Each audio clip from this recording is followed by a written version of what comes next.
guys, and welcome to Nintenduary, a month where we review a different Nintendo 64 game every day for the entire month. Today we are looking at Mario Kart 64. This game probably ended quite a few childhood friendships, so let's take a closer look at this one.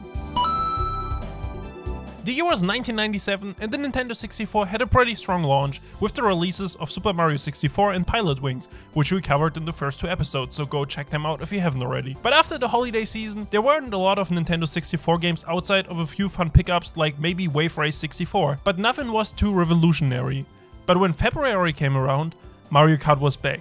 And stronger than ever. Mario Kart 64 returns as a follow-up to the SNES hit game Super Mario Kart, and Nintendo really made some major improvements to make this upgrade worth it. Instead of using 16-bit graphics, Mario Kart has full 3D rendered maps, but still uses billboarding for character models due to technological capacities on the N64. Billboarding is a technique where characters or objects are drawn, then placed in a three-dimensional environment. It's clear that the objects aren't 3D, though nonetheless, they appear to fit perfectly with the stage. Since the technique was commonly used in the N64 era, Miyamoto said the following about how they utilize billboarding in their games. I love solving things like that. Because there wasn't enough memory, thinking of an economical way to make the movements look right was like solving a puzzle, and I had a lot of fun. And to be honest, the jump to full 3D really makes this game immersive by 1997 standards. The game overall looks crisp, which really helps in a style of gameplay where racing is the key focus. It really helps to have a clear looking game where you can always tell where the track is, where the kart is in accordance to the track, and what is happening on the track overall. I would say the reason this game works so well is because of its great design. The tracks twist and turn into the third dimension, and having a larger variety of courses to choose from makes replaying the game alone or with friends really addicting. Not only are the maps well made, there's also great sound design in this game.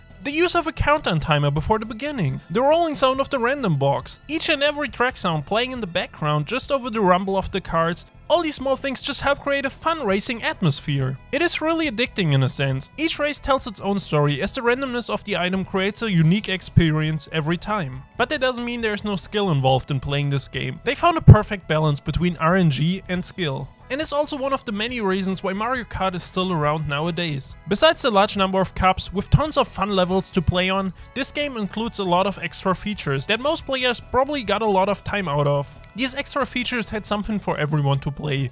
This game had Ghost Time Trial for single players to practice improving their speeds, a multiplayer racing mode that supported 4-player split screen, which was something new to gaming, and added a Battle Royale mode where players face off and eliminate each other. And holy hell was that addicting. See, Mario Kart has been doing the Battle Royale genre justice way before PUBG.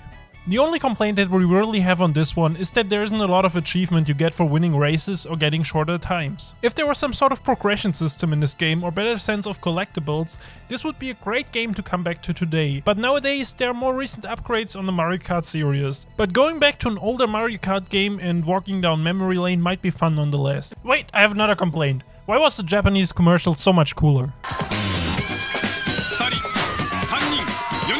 And the US commercial looked like an episode of Are You Afraid of the Dark? I mean, Are You Afraid of Mario Kart? You're about to embark on the most exciting journey of your life.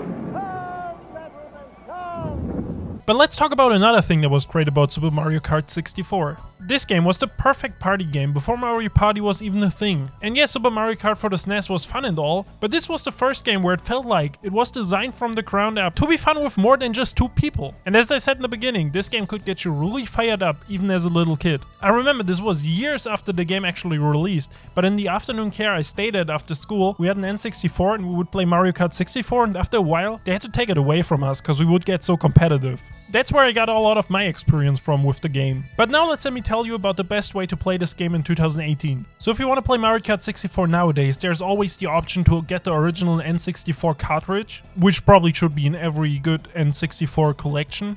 But then there's also the option to play it on the Wii U Virtual Console. It released at the end of 2016, I think, and I think it's the best way to actually play the game with friends nowadays. You can use the Wii U gamepad, the Wii U Pro controller and the original Wiimote to play the game with friends. I personally think the easiest way is to play it on the Wii U Virtual Console. And I think you still get the full Mario Kart 64 experience out of it. But that's it for today's video. Come back tomorrow when we look at the timeless classic Superman 64. Anyways, I hope you enjoyed this video. Thanks for watching, guys.